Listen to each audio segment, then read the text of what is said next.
I would say that Zachary is the sweetest, funniest, happiest kid you can ever imagine. And he loves to draw, Right. he loves his family, he loves his friends. He calls it like he sees it, and he questions everything that he sees. We found out we were having a boy. We went to the hospital to have Zachary, and he was perfect. Just to see him for the first time was incredible. The next day, they came in to tell us he failed his newborn hearing screening. And so they said they would test him again the next day. And they came in again, and she was like, he failed again, you need to follow up in 30 days.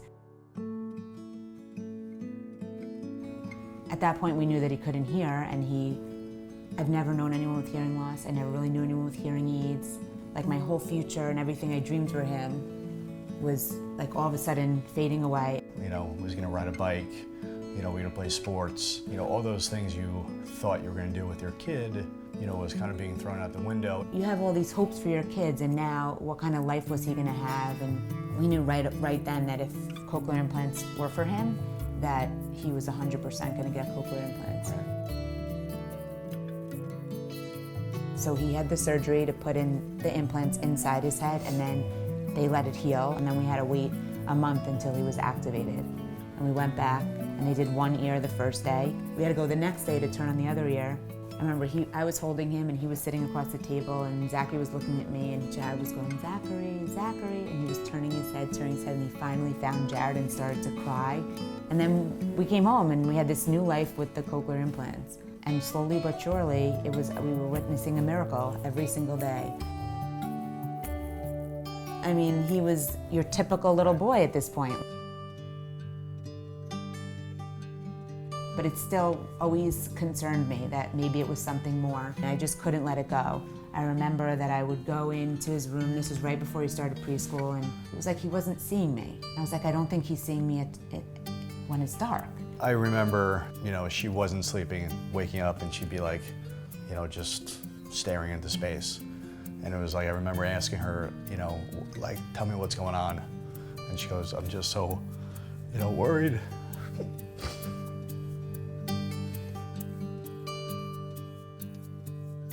I remember it was a Monday, and the phone rang, and she said, he has Usher syndrome 1F, and then she started to talk. And I was like, I remember falling on the floor and crumbling. I mean, so here you have your son who was born deaf, and that was terrible, and now we found out that he has Usher syndrome and that he's gonna lose his vision.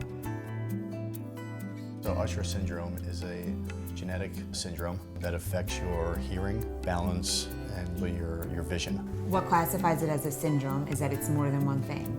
So Usher syndrome has vestibular issues, then the kids are born profoundly deaf with sensorineural hearing loss, and then the third part is that they have something called retinitis pigmentosa.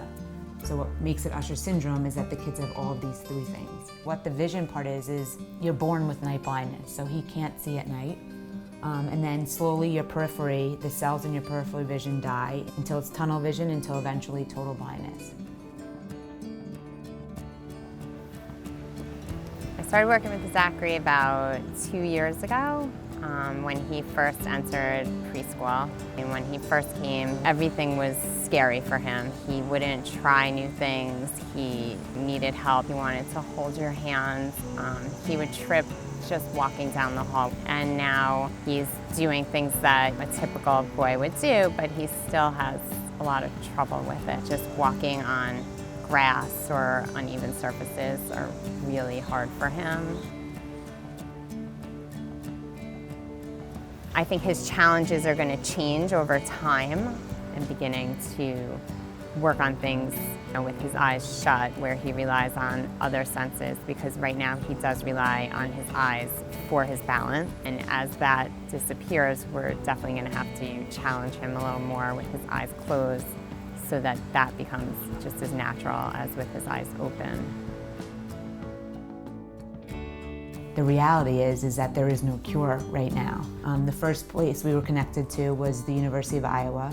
He gave us hope, told us that the tools are all in place, it's just a matter of funding and research, that there will be a cure within his lifetime for Usher syndrome. You know, we're doing all this stuff to raise awareness and funds so that his future is bright, because right now, if we stop and think about it, really scary for us. I mean, the fundraising is so important because the tools are in place. It's just a matter of funding.